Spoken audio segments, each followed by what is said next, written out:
Di sebuah kota kecil yang perlahan tumbuh menjadi metropolitan, berdiri sebuah rumah megah bak istana. Gerbang besi hitam menjulang tinggi, dinding dilapisi batu marmer, dan taman yang ditata sempurna oleh tukang kebun profesional. Orang-orang yang melintas hanya bisa menatap kagum, atau iri, kepada pemilik rumah itu, pasangan Hartono dan Lastri. Dari luar, kehidupan mereka nyaris sempurna. Mobil mewah selalu terparkir di halaman, pesta-pesta digelar rutin, dan mereka tampak dihormati oleh banyak tokoh penting kota. Tapi siapa sangka, di balik tembok megah itu, ada luka-luka dalam yang mereka timbun, kezaliman yang mereka tanam, dan kebusukan yang sebentar lagi akan membusuk dan membongkar diri. Hartono duduk di ruang kerjanya, dikelilingi aroma kopi mahal dan suara klik-klik dari laptopnya. Di layar, terbuka puluhan dokumen properti yang sedang dalam proses pengalihan. Sebagian besar adalah lahan milik rakyat kecil, yang kini telah berhasil ia rampas dengan bantuan oknum pejabat. Ia tersenyum lebar, lalu menyender ke kursinya yang empuk. Sebentar lagi tanah di belakang pasar itu jadi milik kita. Gumamnya bangga. Bisa dibangun apartemen 7 lantai. Nilainya berlipat. Di seberangnya, Lastri duduk santai dengan gaun tidur satin merah, memoles kukunya. Ia mendengarkan sambil mengangguk pelan. Kamu memang jago, Mas. Tapi tolong ya, jangan sampai seperti kasus Pak Rudi. Tertangkap KPK dan hartanya disita. Kita udah capek kayak begini, katanya sambil menyeruput teh hijau impor. Hartono terkekeh. Makanya kita harus pinter. Semua surat tanah atas nama perusahaan boneka.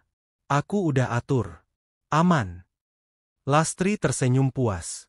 Ia berdiri dan berjalan ke arah jendela besar yang menghadap ke halaman belakang. Di sudut jauh halaman itu, terlihat sebuah bangunan kecil yang nyaris tak terlihat dari luar rumah. Tak ada yang tahu fungsi bangunan itu.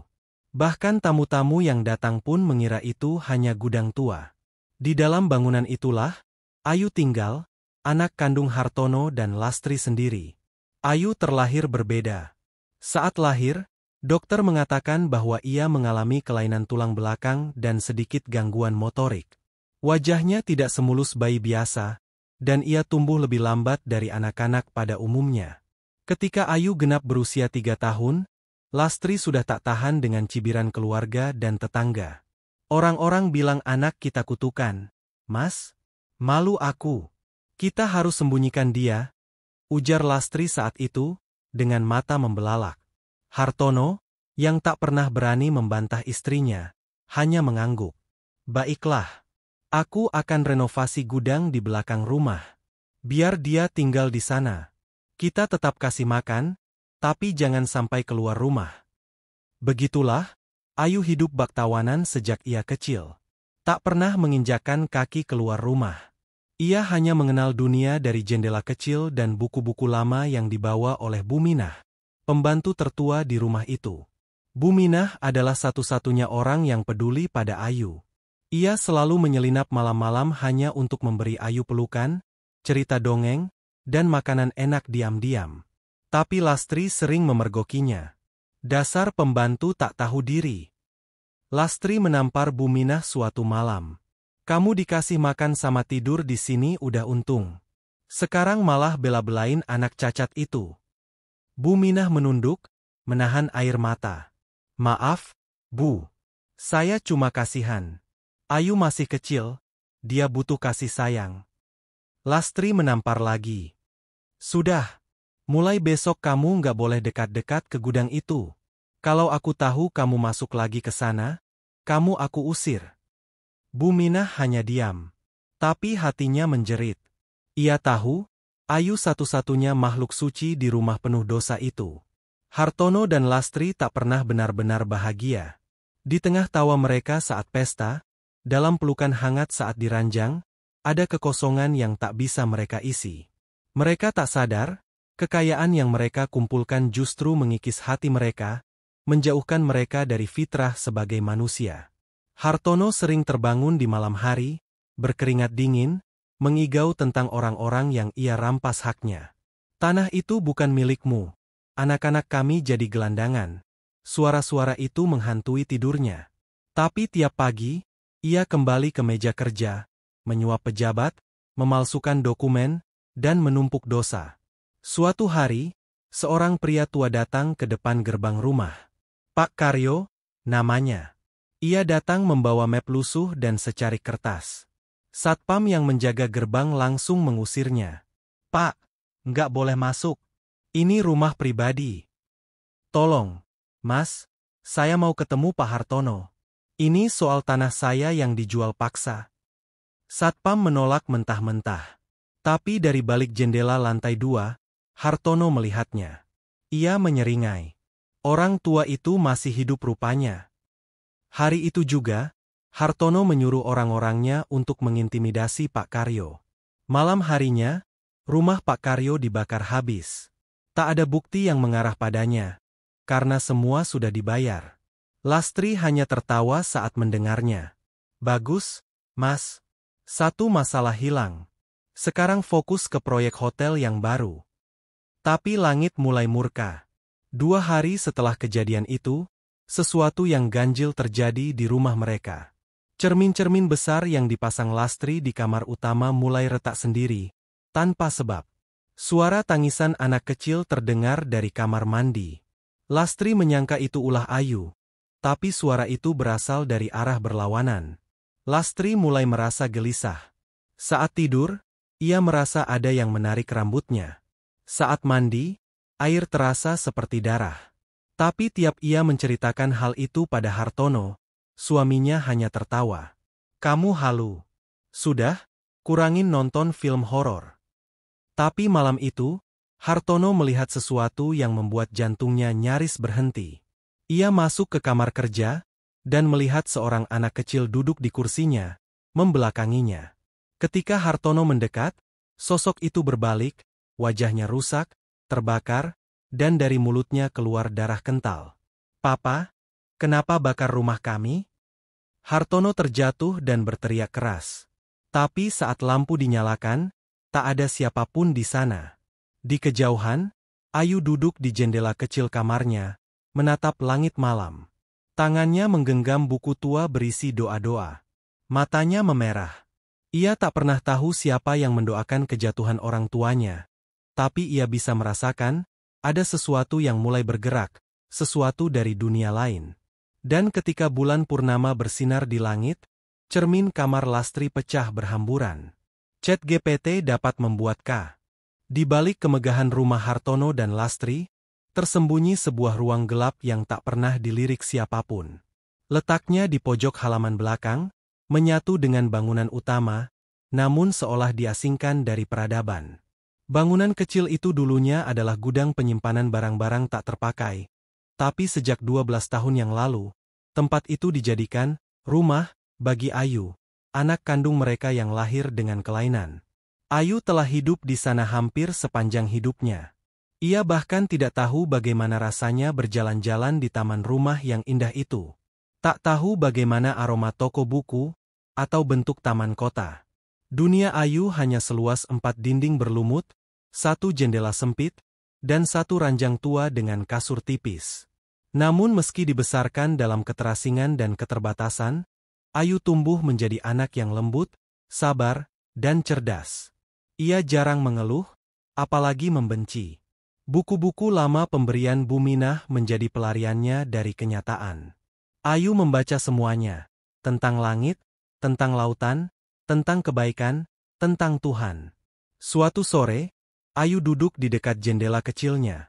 Ia memeluk lutut, memandangi cahaya senja yang menyelinap di balik pohon beringin besar. Angin sejuk menggerakkan dedaunan, dan ia tersenyum. Bu Minah hari ini nggak datang, bisiknya pelan. Semoga beliau baik-baik saja. Sejak 2 hari terakhir, Bu Minah memang belum sempat mengantarnya makanan sendiri. Tugas itu diambil alih oleh pembantu baru yang tak pernah bicara sepatah kata pun pada Ayu. Setiap kali datang, perempuan muda itu hanya meletakkan nampan makanan, lalu langsung pergi tanpa menoleh. Ayu tidak marah. Ia tahu, mungkin orang-orang di rumah ini diperintah untuk menjauhinya.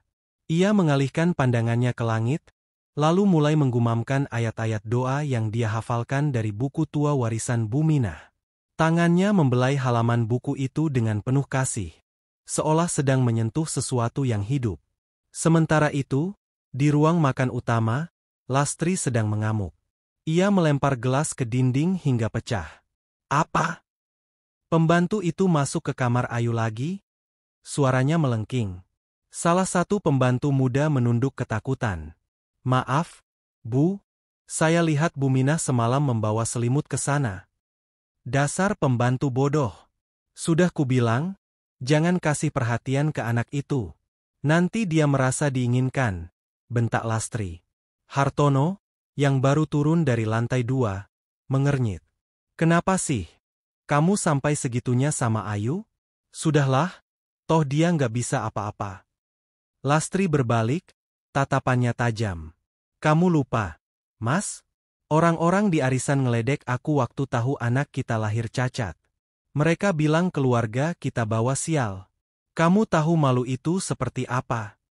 Hartono mendesah. Tapi dia tetap anak kita. Lastri menepis tangan suaminya yang hendak menenangkannya. Anak? Anak macam apa? Aku capek dibilang ibunya anak cacat. Lebih baik dia nggak ada sekalian.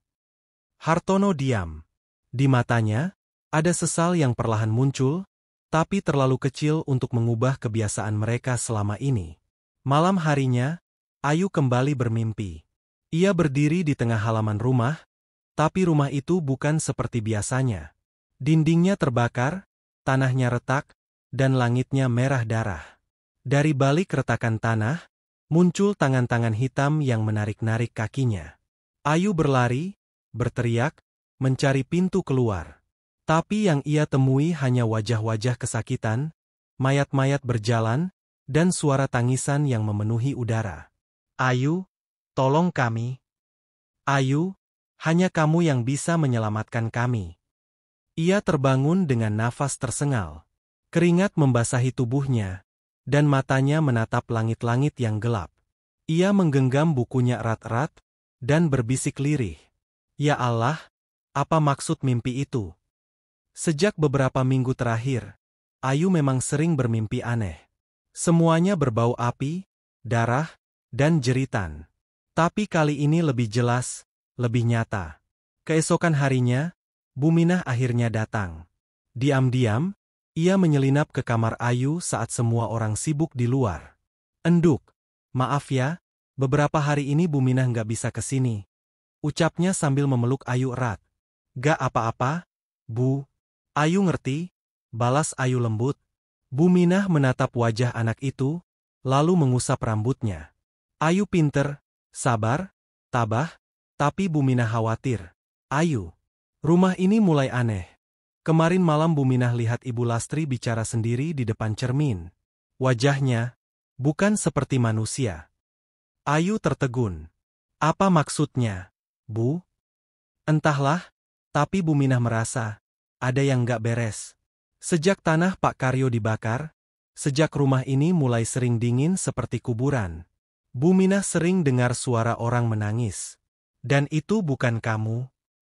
Ayu memejamkan mata. Ayu juga merasa aneh. Bu, Ayu sering mimpi buruk. Dunia seperti mau runtuh. Bu Minah menggenggam tangan Ayu erat. Kalau ada yang jahat di rumah ini, Ayu jangan takut.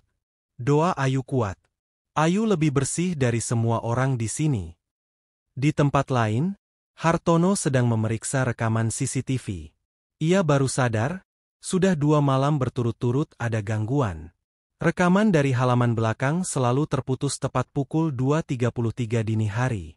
Selalu di menit dan detik yang sama. Ia memanggil teknisi. Kenapa ini bisa terjadi? Rusak? Sabotase? Teknisi itu kebingungan. Kami cek semua kabel. Pak, tidak ada kerusakan. Semua normal. Tapi entah kenapa, filenya selalu kosong di jam itu. Seperti ada yang menghapus sendiri. Hartono mulai resah. Ia merasa seperti diawasi. Ada kalanya, ia mendengar suara tawa anak kecil saat sendirian. Kadang, ia melihat bayangan Ayu berdiri di koridor. padahal Ayu terkunci di kamar belakang. Ia mulai bertanya dalam hati, apakah semua ini balasan? Malam berikutnya, Lastri mengalami mimpi yang begitu nyata. Ia berada di ruang makan rumahnya, namun semua kursi dan meja telah terbakar. Ia berjalan pelan, lalu menemukan dirinya duduk di sebuah kursi, dengan tubuh terikat. Di seberangnya, duduk seorang wanita tua, mengenakan pakaian compang-camping, dengan wajah penuh luka. "Kau ingat aku?" tanya wanita itu. Suaranya parau, dingin. Lastri menggeleng. "Aku ibu dari anak yang kamu rampas tanahnya. Kamu dan suamimu membuat cucu-cucuku tidur di emperan. Kini, kami menunggumu di ujung neraka." Lastri menjerit dan terbangun. Ia menangis, tubuhnya gemetar. Tapi Hartono hanya memeluknya sebentar, lalu kembali tidur. Lastri pun menangis sendirian. Tapi tidak lama kemudian, ia mendengar suara Ayu dari jendela kamarnya.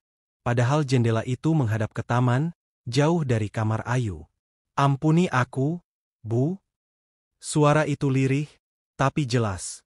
Lastri berdiri dan berlari ke jendela. Tapi yang dilihatnya hanyalah taman yang sunyi. Keesokan paginya, Hartono menemukan sesuatu yang membuatnya kehilangan akal. Di meja makan, ada secari kertas dengan tulisan tangan yang familiar. "Papa, Mama, neraka itu bukan hanya tempat setelah mati. Neraka bisa datang kapan saja, ketika hati kita gelap." Tulisan itu adalah tulisan Ayu. Tapi ia tahu pasti, Ayu tidak pernah keluar kamar. Kuncinya selalu dipegang olehnya sendiri. Bagaimana mungkin tulisan itu bisa sampai di meja makan? Hartono menatap Lastri, dan untuk pertama kalinya, keduanya sama-sama diam. Bukan karena tak peduli, tapi karena benar-benar takut. Di balik jendela kamarnya, Ayu kembali memandangi langit. Ia tahu, sesuatu yang besar sedang mendekat. Ia merasa bahwa doa-doa orang-orang yang dizalimi mulai terkabul. Dan bahwa ia, anak kecil yang ditolak orang tuanya, akan menjadi saksi dari kehancuran yang tak bisa dihentikan. "Ya Allah, beri aku kekuatan untuk bertahan. Meski aku hanya Ayu, yang disembunyikan, aku tahu Engkau melihat segalanya." Pagi itu langit tampak kelabu. Awan menggantung berat di atas rumah megah Hartono dan Lastri, seolah menyimpan rahasia besar yang hendak ditumpahkan kapan saja. Tak ada angin, tak ada kicau burung seperti biasanya. Semuanya terasa diam, terlalu diam. Di dalam rumah, Lastri duduk di ruang tamu dengan wajah pucat. Matanya sayu, kantung matanya membengkak karena kurang tidur. Ia terus memandangi pintu yang mengarah ke taman belakang, tempat di mana Ayu tinggal. Sejak mimpi buruk itu datang, ia merasa Ayu bukan lagi anak yang lemah dan tak berdaya. Ada sesuatu yang berubah. Ada yang salah, bisiknya sendiri. Sementara Hartono, sejak membaca surat tulisan tangan Ayu kemarin, jadi lebih gelisah. Ia mengurung diri di ruang kerja, memeriksa kembali semua berkas tanah milik mereka. Di dalam salah satu laci brankas, ia menyimpan surat perjanjian yang dibuatnya dengan Pak Karyo, yang isinya telah ia rekayasa dulu agar bisa mengambil lahan milik keluarga itu dengan harga tak sebanding. Ia membaca kembali isi perjanjian itu. Tanda tangan Pak Karyo sudah pudar karena termakan waktu, tapi Hartono tahu, ia sendiri yang memalsukan sebagian isinya. Dosa itu tidak hilang walau sudah 12 tahun berlalu. Gumamnya pelan. Tiba-tiba lampu di ruangannya berkedip. Komputer mati sendiri. Hartono berdiri, hendak mengecek listrik. Namun sekejap kemudian terdengar suara bisikan di telinganya. "Hartono?" Ia tersentak, menoleh ke kiri dan kanan. Tapi tak ada siapa-siapa. Lalu dari jendela, ia melihat sesuatu, sebuah sosok hitam berdiri di halaman, memandang ke arahnya. Wajahnya rusak, penuh luka bakar, dan mata merahnya menyala menatap tajam. Seketika itu juga, Hartono jatuh terduduk. Di tempat lain, Buminah menyelinap masuk ke kamar Ayu. Ia membawa beberapa buah buku dan makanan. "Enduk, semalam Buminah mimpi aneh. Mimpi Ayu bersinar, dikelilingi cahaya putih, sementara rumah ini runtuh jadi bara api." Ayu tersenyum kecil. Ayu juga sering mimpi seperti itu, Bu. Tapi Ayu nggak tahu artinya. Bu Minah menggenggam tangan gadis itu. Ayu adalah cahaya terakhir di rumah ini. Yang lain sudah gelap, hatinya mati karena dosa. Ayu menunduk. Ayu nggak pernah benci, Bu. Ayu cuma sedih. Kenapa orang tua Ayu malu punya anak seperti Ayu? Bu Minah menahan air mata. Ia tahu, Ayu tidak sepenuhnya mengerti betapa busuknya hati Lastri, ibunya sendiri. Ia tahu bahwa Lastri tidak hanya malu, tapi juga tega. Sore harinya, hujan turun tanpa aba-aba. Petir menyambar berulang kali, mengguncang genteng dan jendela. Para pembantu rumah panik, menutup jendela dan mengunci semua pintu. Tapi di tengah kekacauan itu, Lastri malah terdiam di kamar. Ia menatap cermin besar di hadapannya. Namun, yang terlihat di dalam cermin bukan wajahnya, melainkan sosok perempuan tua dengan mata putih kosong, rambut kusut panjang, dan kulit mengelupas. "Kenapa kamu di sini?" tanya Lastri dengan suara bergetar. Sosok di cermin itu tersenyum. "Kau tahu siapa aku? Aku adalah akibat dari perbuatanmu." Lastri mundur, ketakutan. Ia mengambil vas bunga dan melemparkannya ke cermin. Kaca pecah berkeping-keping, namun suara tawa masih menggema di dalam kamar. Lastri menjerit histeris, membuat seluruh isi rumah berlari menuju kamarnya. Hartono menyusul dengan tergopoh-gopoh. "Apa lagi sekarang?" serunya. Dia ada di cermin. Perempuan tua itu. Dia menatapku. "Aku bukan gila, Mas. Aku lihat sendiri," teriak Lastri. Hartono menarik napas dalam. Ia mendudukkan istrinya ke kasur, lalu menoleh pada para pembantu. "Semua keluar. Jangan ada yang dekat-dekat dulu." Saat para pembantu pergi, Hartono menatap istrinya dengan mata yang mulai berubah tajam. "Kamu ingat, enggak? Waktu Pak Karyo datang dan minta waktu buat ngurus anaknya yang sakit, tapi kamu maksa dia tanda tangan juga." Lastri terdiam. Perlahan, kenangan itu menyeruak kembali. Ia ingat betul bagaimana dulu ia mengancam Pak Karyo akan menutup akses ke sumur warga jika tidak menyerahkan tanahnya. "Kita ambil tanah orang dengan paksa, Lastri. Tanpa belas kasihan. Sekarang, kita bayar," lanjut Hartono. Malam menjelang, dan Ayu kembali bermimpi. Kali ini, ia berada di tengah kota yang penuh api. Orang-orang berlarian sambil menjerit. Di kejauhan, ia melihat ibunya terperosok ke dalam sumur yang menyala. Ayahnya diikat rantai oleh sosok hitam besar. Namun, tiba-tiba ada tangan yang menyentuh bahunya. "Waktunya sudah dekat, Ayu."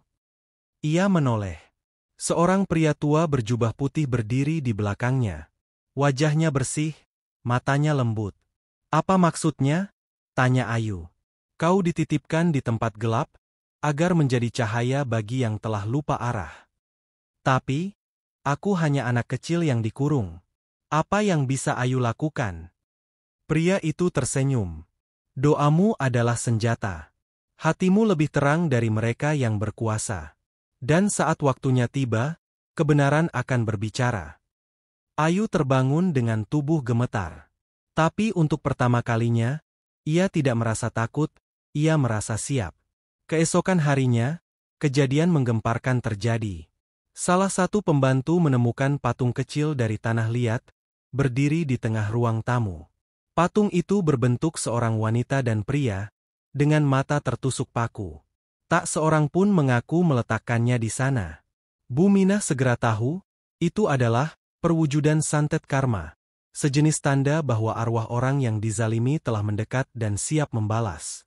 Patung itu tidak akan muncul kalau belum waktunya. Hartono menatap patung itu dalam diam. Ia mulai menangis.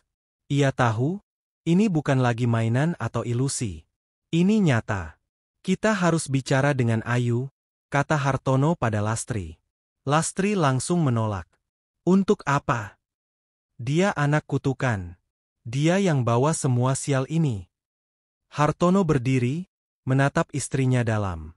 "Justru dia yang paling bersih di antara kita. Kalau kita nggak mau dengar dia, kita akan hancur."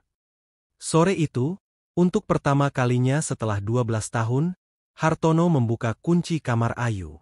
Pintu yang lama tertutup itu mengeluarkan bunyi decitan mengerikan saat dibuka. Ayu menatap ayahnya dengan tatapan bingung. "Papa?" Suaranya kecil, ragu. Hartono menahan tangis. "Maafkan Papa, Ayu. Papa datang bukan buat marah. Papa datang karena Papa butuh bantuan kamu." Ayu berdiri, perlahan berjalan mendekat. "Papa butuh Ayu." "Iya. Rumah ini penuh dosa. Dan Papa nggak tahu harus mulai dari mana buat memperbaiki semuanya." Ayu menatap wajah ayahnya. Ada kejujuran di sana. Ia tahu, waktunya telah tiba. Kalau Papa benar-benar ingin berubah, Ayu akan bantu. Ayu duduk di ruang tengah rumah itu. Untuk pertama kalinya sejak lahir, ia menginjak lantai utama rumah yang megah tapi dingin. Tangannya menggenggam tasbih tua pemberian Buminah, dan matanya menatap kosong ke arah foto keluarga yang terpajang di dinding. Dalam foto itu, ia tak ada. Hanya Hartono, Lastri, dan anak laki-laki kecil yang sudah lama meninggal, kakaknya. Hartono duduk tak jauh dari Ayu, canggung, gelisah, dan bingung bagaimana harus memulai. Sementara Lastri berdiri di ambang pintu, menolak ikut duduk, menolak mengakui bahwa darahnya sendiri kini berdiri sebagai penyelamat mereka. "Apa yang harus kita lakukan, Ayu?" tanya Hartono akhirnya. Ayu tidak langsung menjawab. Ia menunduk, seolah mendengarkan sesuatu yang tak kasat mata. "Papa masih menyimpan surat perjanjian yang dulu dipalsukan, kan?" Hartono mengangguk. "Bakar itu. Lalu pergi ke makam Pak Karyo. Bawa bunga dan air doa. Minta maaf di sana. Tapi jangan sekadar di bibir." Hartono terdiam. Ia tak menyangka Ayu tahu sedetail itu, padahal selama ini tak pernah ada yang membicarakannya. Setelah itu, buka semua kamar yang terkunci di rumah ini, termasuk gudang belakang. Wajah Lastri berubah pucat. Ia maju selangkah. "Jangan. Di sana, tidak ada apa-apa." Ayu menoleh, dan untuk pertama kalinya menatap ibunya langsung. "Di sana tempat Mama menyimpan boneka-boneka dari dukun yang dulu sering datang malam-malam, kan? Yang Mama pakai untuk mengutuk orang-orang yang lawan Mama." Lastri terguncang. "Dari mana kamu tahu? Siapa yang ajarin kamu ngomong begitu?" Ayu menjawab dengan tenang. Mereka semua cerita ke Ayu, tiap malam. Hartono membakar surat perjanjian malam itu juga. Di halaman belakang, ia menyalakan api kecil dan memasukkan dokumen yang telah menjadi sumber azab. Saat kertas itu habis terbakar, angin besar berhembus seperti mengangkat semua debu dosa yang menempel di rumah itu. Setelah itu, ia pergi ke makam Pak Karyo. Di bawah rintik hujan, ia berlutut, menabur bunga, dan menangis dengan lirih. "Maafkan aku, Karyo. Aku bukan manusia saat itu. Aku buta karena tamak. Aku buta karena takut miskin. Sekarang, semuanya dibayar dengan keluarga sendiri." Hening. Tapi mendadak, nisan di hadapannya seperti bergoyang. Daun-daun di sekeliling pusara bergetar. Dari balik tanah basah, muncul satu kuntum melati liar yang tumbuh cepat, mekar dalam hitungan detik. Hartono terguncang. Ia tahu, itu bukan kebetulan. Itu jawaban. Sementara itu di rumah, Lastri nekat masuk ke gudang belakang. Ia membawa lilin dan kunci, berjalan perlahan melewati lorong sempit yang lembab. Bau menyengat dan udara dingin langsung menyambutnya begitu pintu terbuka. Di dalamnya, boneka-boneka tanah liat tersusun rapi di rak. Masing-masing diberi nama. Ada boneka bertuliskan, Bu Lurah, Pak RW, bahkan satu boneka bernama Mawar, mantan asisten rumah tangga yang sempat hilang secara misterius. Lastri gemetar melihat semua itu. Tapi saat hendak menutup pintu dan pergi, salah satu boneka jatuh sendiri. Pecah. Dan dari retakan boneka itu, keluar asap hitam pekat, membentuk wajah wanita yang menjerit keras, membuat Lastri menutup telinga dan berlari. Malam itu, Kejadian aneh mulai muncul lebih sering. Lampu di rumah padam bergantian. Televisi menyala sendiri, menampilkan gambar hitam putih dari Ayu kecil yang menangis di pojok kamar. Suara jeritan terdengar dari plafon, dan setiap cermin di rumah menunjukkan bayangan berbeda. Para pembantu satu persatu mengundurkan diri. Mereka ketakutan. "Kami tidak sanggup lagi, Bu. Rumah ini seperti neraka," kata salah satu dari mereka sebelum pergi. Lastri mulai kehilangan akal. Ia menuduh Ayu sebagai biang kerok semua teror. "Kamu bawa setan ke rumah ini. Seharusnya kamu nggak pernah dilahirkan." Ayu tidak membalas. Ia hanya memandangi ibunya dengan tatapan kosong. Tapi di dalam hatinya, luka semakin dalam. Bu Minah yang mendengar pertengkaran itu segera membawa Ayu ke kamarnya. "Sudah, Enduk. Sabar. Jangan simpan dendam. Biar Allah yang balas semua perlakuan mereka." Ayu menangis dalam pelukan Bu Minah. Tapi kali ini bukan karena takut, melainkan karena hancur. Hancur oleh kenyataan bahwa ia tidak pernah diinginkan. Bu Minah menatap wajah Ayu dan mengusap rambutnya. "Kamu tahu nggak, waktu kamu lahir dulu, aku yang pertama kali gendong kamu. Kamu menangis begitu keras, tapi pas aku peluk, kamu langsung diam. Seolah kamu tahu, kamu sendirian." Ayu memeluk Bu Minah lebih erat. "Bu," Ayu capek. Keesokan harinya, Lastri ditemukan pingsan di kamar mandi. Ia terkunci dari dalam, dan saat pintu dibuka, tubuhnya gemetar seperti orang kesurupan.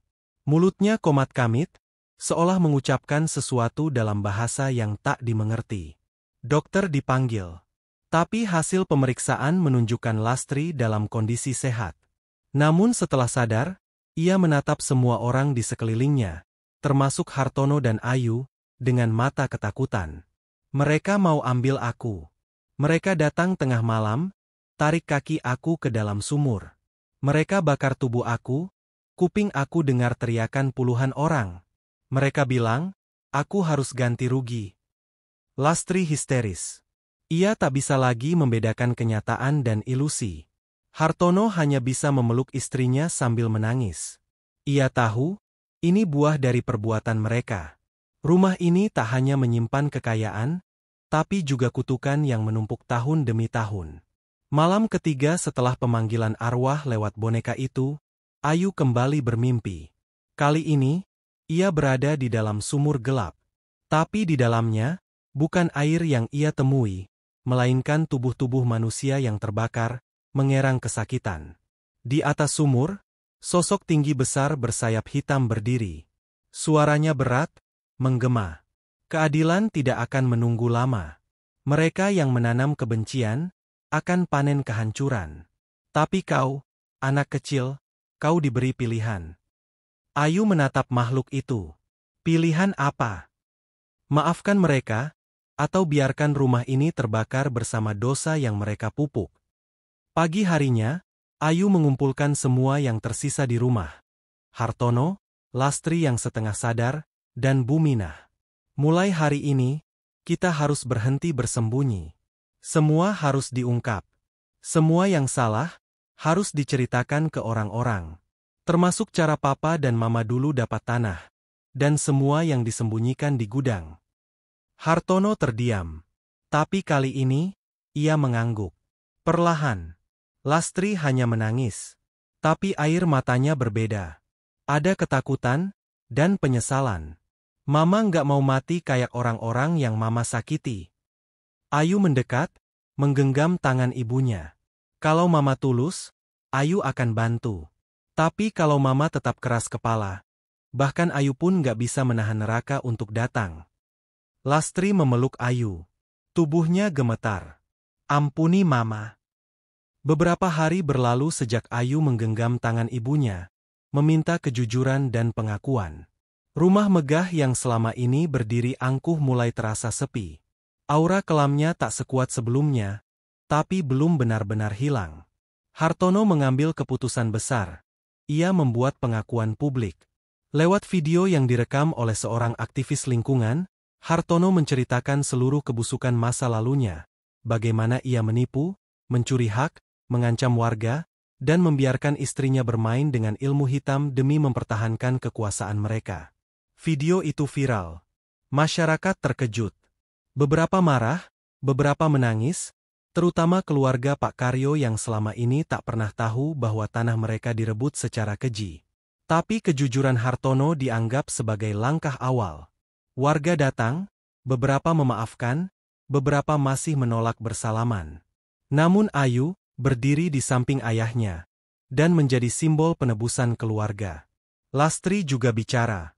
Dengan suara gemetar, ia mengakui semuanya. Bahwa ia yang menyuruh pembunuhan secara tak langsung terhadap beberapa orang yang dianggap menghalangi jalan mereka, lewat dukun-dukun yang ia bayar diam-diam. Ia mengaku bahwa ia pernah berniat membunuh Ayu ketika bayi, tapi tangannya seperti ditahan oleh sesuatu yang tak kasat mata. Aku hidup dalam ketakutan, karena aku tahu, kalau anakku sendiri adalah saksi hidup dari semua dosaku. Lastri jatuh sakit tak lama setelah pengakuan itu. Badannya lemah, pikirannya tak stabil, tapi Ayu tetap menjaganya. Di malam terakhir Lastri, hujan turun deras. Ayu duduk di samping ibunya yang berbaring di ranjang. Wajah Lastri pucat, napasnya berat. Di tengah suara hujan, ia memanggil pelan. Ayu. Ayu menoleh. Iya, Ma. Maafkan Mama. Ayu menggenggam tangannya. Ayu sudah maafkan dari dulu. Bahkan waktu Ayu belum tahu kenapa Mama benci Ayu. Lastri menangis. Untuk pertama kalinya, air matanya bukan karena takut atau marah, tapi karena benar-benar menyesal. Tak lama setelah itu, Lastri menghembuskan napas terakhirnya. Wajahnya tenang. Hartono tak banyak bicara setelah kepergian istrinya. Ia menyerahkan hampir seluruh harta mereka untuk membangun kembali rumah warga yang pernah mereka gusur. Tanah-tanah yang dulu ia ambil, dikembalikan. Ia memilih hidup sederhana, menetap di rumah tua di pinggiran kota bersama Ayu dan Buminah. Ayu, kini remaja, mulai dikenal sebagai anak cahaya. Ia aktif dalam kegiatan sosial, terutama untuk anak-anak terlantar dan korban kekerasan dalam rumah tangga. Tapi yang paling mengejutkan, rumah besar mereka yang lama, akhirnya runtuh sendiri. Tak pernah terbakar, tak pernah dihancurkan oleh alat berat, hanya roboh perlahan, satu demi satu tiangnya lapuk, seperti menyerah pada beban dosa yang terlalu berat untuk ditopang. Beberapa tahun kemudian, Ayu berdiri di atas bekas puing rumah itu, kini telah menjadi taman kecil. Ia menanam bunga melati di tengahnya, bunga yang sama yang dulu tumbuh di makam Pak Karyo saat Hartono meminta maaf. Rumah ini dulu jadi neraka, tapi sekarang, semoga bisa jadi pengingat, katanya pelan pada seorang anak kecil yang berdiri di sampingnya. Anak itu bertanya, kenapa disebut neraka, Kak? Ayu tersenyum. Karena orang-orang di dalamnya lupa caranya mencintai, sampai akhirnya mereka terbakar oleh dosa mereka sendiri.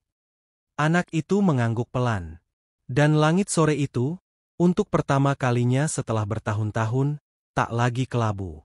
Cahaya jingga turun perlahan, menyinari taman kecil yang tumbuh dari reruntuhan sebuah rumah, dan keluarga, yang akhirnya sadar terlalu terlambat.